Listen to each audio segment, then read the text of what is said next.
क्या आज भी वो शिव मंदिर इस महल के नीचे स्थित है जिसे तेजो महल कहा गया? क्या सच में वो राजा इतना क्रूर था जिसने अपने 20,000 मजदूरों के हाथ कटवा दिए?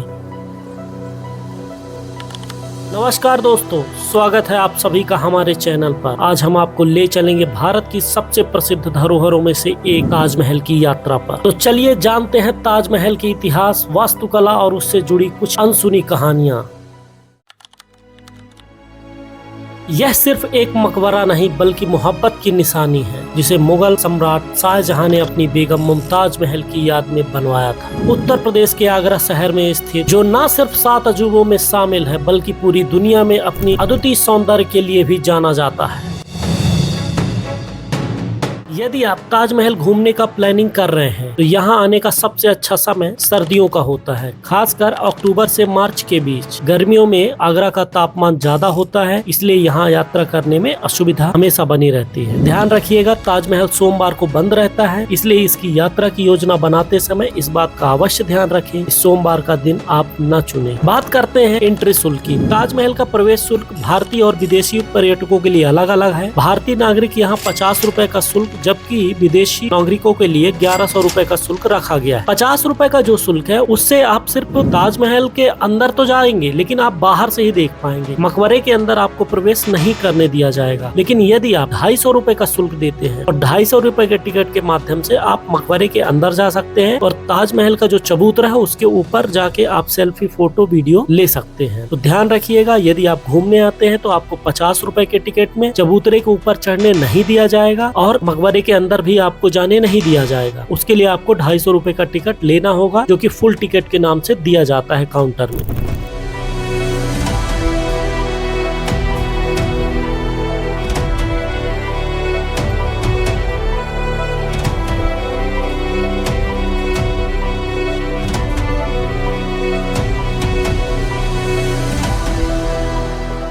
ताजमहल का निर्माण सन 1632 में शुरू हुआ और लगभग 20 साल बाद सन 1653 में इसका निर्माण कार्य पूरा हुआ। इसे शाहजहां ने अपनी पत्नी मुमताज महल की मृत्यु के बाद उनके प्रेम की याद में बनवाया था। मुमताज की मृत्यु सन 1631 में बुरहानपुर में हुई थी। जब वह अपने 14वें बच्चे को जन्म दे रही थी उस समय प्रसव पीड़ा इतनी ज्यादा थी कि उसे वो सह नहीं पाती है और उनकी मृत्यु हो जाती है। प्रारंभिक काल में मुमताज महल को बुरहानपुर के महल में ही दफनाया गया था, लेकिन कुछ समय बाद अर्थात लगभग 6 महीने बाद उन्हें आगरा लाया गया और इसी ताजमहल में दफनाया गया। शाहजहां का मुमताज के प्रति प्रेम इतना गहरा था कि उन्होंने उसकी याद में इस अद्भुत मकबरे का निर्माण करवाया। ताजमहल का नाम मुमताज महल के नाम पर ही रखा गया है क्योंकि मुमताज का पूरा नाम मुमताज महल था। मुमताज से ताज लिया गया और महल अर्थात ताजमहल इसका नामकरण किया गया। मैं बता दूं कि ताजमहल का जो निर्माण है इसकी जो कॉपी है वो हुमायूं के मकबरे जो कि दिल्ली में स्थित है, सेम उसी को कॉपी करके उसे बृहत रूप में निर्माण शाहजहां के द्वारा आगरा में ताजमहल का करवाया गया।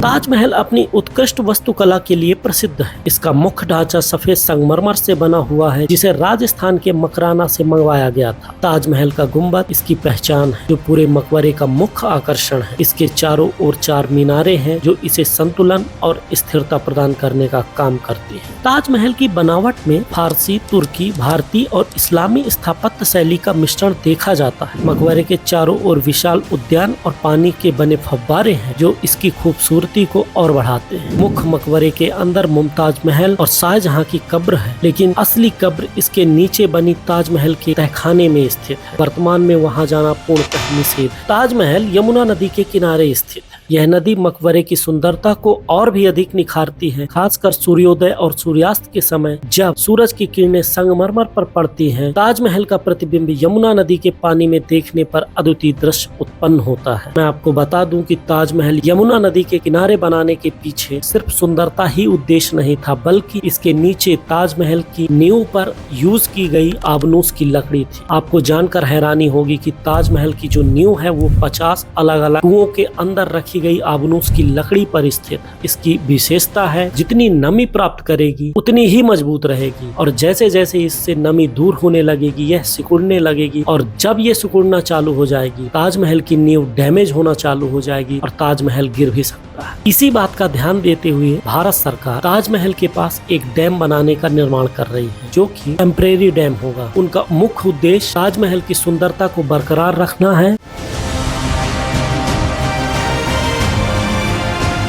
ताजमहल के निर्माण में हजारों कारीगर और शिल्पकारों ने भाग लिया था। उस्ताद अहमद लाहौरी को ताजमहल के मुख्य वास्तुकार के रूप में माना जाता है, जिन्होंने दिल्ली के लाल किले का भी निर्माण करवाया था।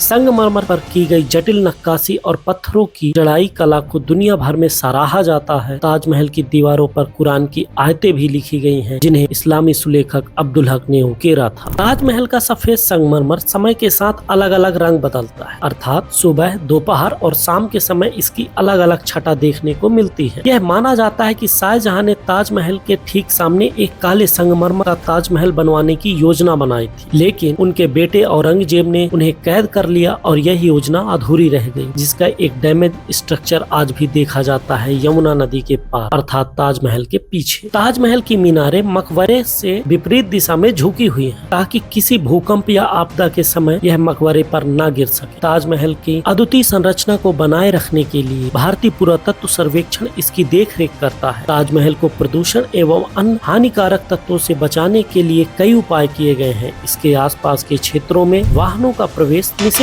और इलेक्ट्रॉनिक वाहनों का ही इस्तेमाल किया जाता है। समय समय पर संगमरमर को साफ करने के लिए मड मैप थेरेपी का यूज किया जाता है, जिससे इसकी सफेदी बनी रहे।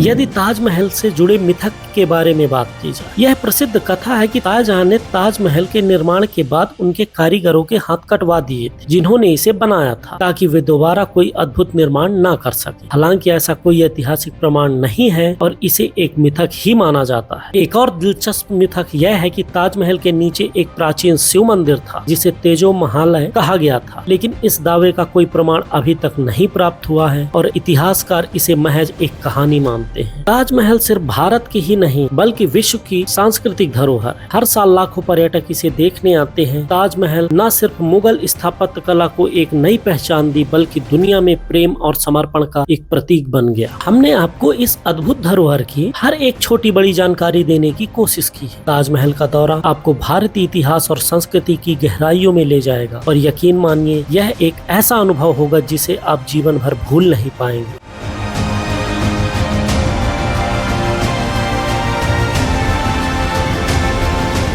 यदि आपको यह वीडियो पसंद आया हो तो इसे लाइक और शेयर जरूर करें। साथ ही लाल किले का एक वीडियो हमने अपने चैनल पर डाला हुआ है, जिसकी लिंक आपको डिस्क्रिप्शन और कमेंट बॉक्स में मिल जाएगी, जिसे चेक करके ही आप दिल्ली का टूर प्लान करें। हमारे चैनल को सब्सक्राइब करें और कमेंट में बताएं कि आपको ताजमहल का कौन सा पहलू सबसे ज्यादा पसंद आया। धन्यवाद।